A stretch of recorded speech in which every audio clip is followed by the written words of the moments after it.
Sorry, I was stretching.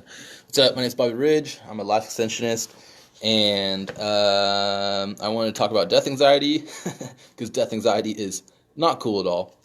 I've done a pretty good job at managing my death anxiety. So I want to talk a little bit about thanatophobia versus death anxiety for a life extensionist.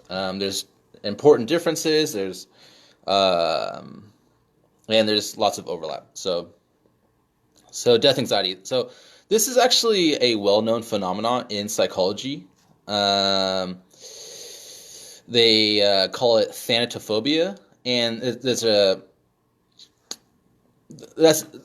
there's a similar term called necrophobia, but there's significant differences between those. Necrophobia is like the fear of like just like the people who are dead or in the process of dying, versus death anxiety is you're afraid that you're gonna die personally, right? And so that's called thanatophobia. But I mean, dude, it's like a whole new level when you're a life extensionist. And so yeah, let's talk about it. So thanatophobia, let's get the definition real quick. There's no actual it's not a specific disorder in the DSM-5. It's just kind of considered a phobia. And so thanatophobia, if you look up just some basic definitions on like Psychology Today or Medical News Today or Healthline, you'll see something like thanatophobia is a form of anxiety characterized by a fear of one's own death or the process of dying. It is commonly referred to as death anxiety. And it's not defined as a distinct disorder. Usually includes like PTSD, panic disorders, linked to different anxiety disorders. Okay, so, and so, you know, it's considered a form of phobia, really. Whenever something is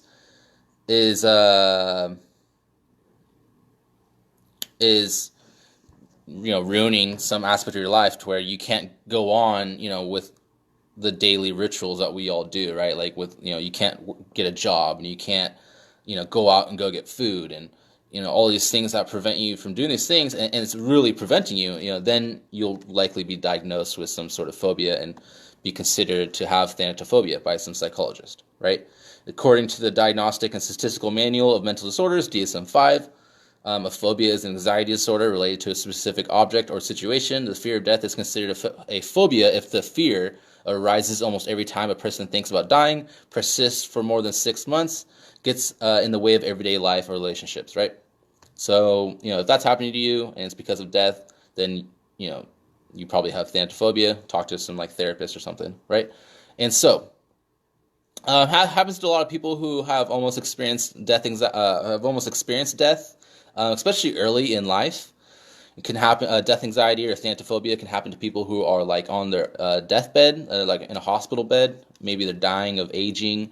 They have some sort of age-related disease, like some cardiovascular disease or whatever, right? They're like 100 years old and they're going to die. They tend to get death anxiety, or really any age, right? It probably happens more to younger people because they've had less time to prepare for it. I don't know.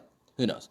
And so, and then I found some really cool videos published on the Guardian's YouTube channel and they titled it. There's a couple episodes of it titled "Death Land." This Death Land, and so some woman with, I should have got her name, but a woman with death anxiety went around and like interviewed other people with death anxiety. She talked to people who were on their deathbed. I think they did a really good job of describing what death anxiety is. They even went to RADFest, which is really great. Everybody should go to RADFest, get your tickets. That happens, it's an annual conference every year of life extensionists. Definitely go to RADFest. You want to support life extensionists as much as possible, dude, because we are going to defeat death once and for all. So it's super important to support life extensionists like myself and others. And RADFest is a great way to do that and get your tickets. Subscribe to my YouTube channel. Like the video, etc. Share it. You want to figure out as many ways to support life extension industry, and you want to do that. You want to support. And so, okay, so let's talk about life extensionist death anxiety. It's a whole new level, dude. It can get pretty debilitating. And so we really need to start talking about this more and help each other out with it. But I think for the most part, we do a really good job managing it. I don't know, man. It's pretty intense, to be honest. It's really intense. Because we aren't just facing death like everyone else. Like we're facing a life extension death. Right, like we think about living longer. I mean, it's all just way heightened compared to just somebody who thinks they're going to die to the age of 80. Okay, I don't know if you think that's a thing, right? But it is. Okay, right? Imagine like maybe a good way to help you understand that is imagine if the average life expectancy was like 10 years old, and then somebody figured out they're developing research to help you live to make the average life expectancy 80 years old, right? Like like I don't know. I had something going there for a second. What's up, Bo? It's just way more intense, right? So I don't know. I just feel like it's hard for people to comprehend how important life extension is, and I think that might be a good way of helping people comprehend it. Just imagine a world where life expectancy for humans was like 5 or 10 years, right? And how horrible that'd be, right? If you're a 20-year-old right now, imagine like if you had to die at the age of 5. It would just suck. It'd be horrible, and nobody want to live in that world, right? And that's how life extensionists feel, right? When we think about a lifespan of only 80 years or 100 years, dude, we're just like, dude, that's horrible compared to like a million. That's nothing, right? That's not even a good ratio of the example I just gave of 5 to 80, right, or 10 to 80, right? We're talking about millions and billions of years, so it's a whole new level. It's super intense, and hopefully you get to experience how intense it is because it's also really beautiful. That's another thing. That's what's really beautiful. That's what's really weird about it because it's like, yeah, you get death anxiety, but you also are just so passionate about living longer, and it's like the greatest feeling. So you have this like mixture of anxiety and passion, and it's really odd. I don't know. So I interviewed Bill Falloon a while ago, and I'll be posting that eventually. I need help with somebody editing it. Oh, dude, maybe I'll ask Jason. Jason's on the live stream right now, so I'll ask Jason, like that, all those dudes, if they can edit those videos. And Bill Falloon talked a little bit about death anxiety, dude. It was like, not to like laugh at it because it's a really intense thing, but it was just the way he like described it. It was kind of funny. He was just like, like he said something. I'm going to paraphrase. He said, "There's no synonym in the thesaurus to describe how bad my death anxiety is," or something like that. I don't know. And like you can really feel it, dude, and that's what really happens. So that's too bad. But it's totally worth it. And if you are a life extensionist who's having a tough time with death anxiety, to go talk to a psychologist, talk to a life extensionist, right? Start talking to a life extensionist because even a psychologist really, isn't gonna. They'll obviously give you some really good help, really good tips, but they're likely not gonna be a life extensionist. So I mean, this whole sphere is like completely out their realm. So contact a life extensionist. Leave comments down below. Like you can email me. I have some really good tips on helping with death anxiety. How much time we got?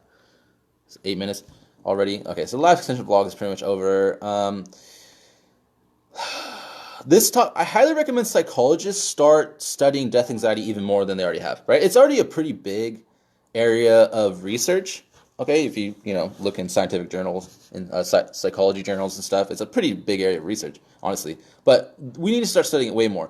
We're going to see way higher demand for it, for people needing therapy for death anxiety, and because more people are going to become life extensionists.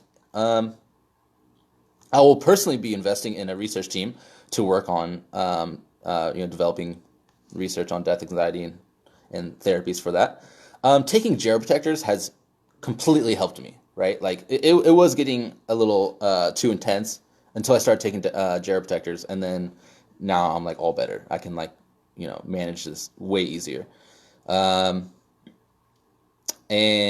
yeah, I mean that's pretty much it. The life extension vlog is pretty much over. I think that's all I wanted to say about that for now. I think it's a really important topic. It's much more important than a quick video can describe.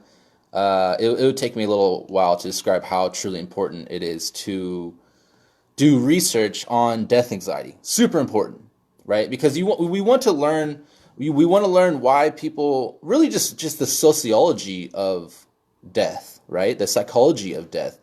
Because the more you learn about that, the better we will get at communicating to others how important it is to extend lifespan, right? Because, dude, a lot of people haven't figured that out yet. And it's really sad. And hopefully we can figure out ways. And it's difficult communicating sometimes. I feel like I've gotten pretty good at it, but I don't know. All right, yeah, that's it for the Lock Extension vlog. Make sure you subscribe, all that good stuff, and I look forward to living with you forever.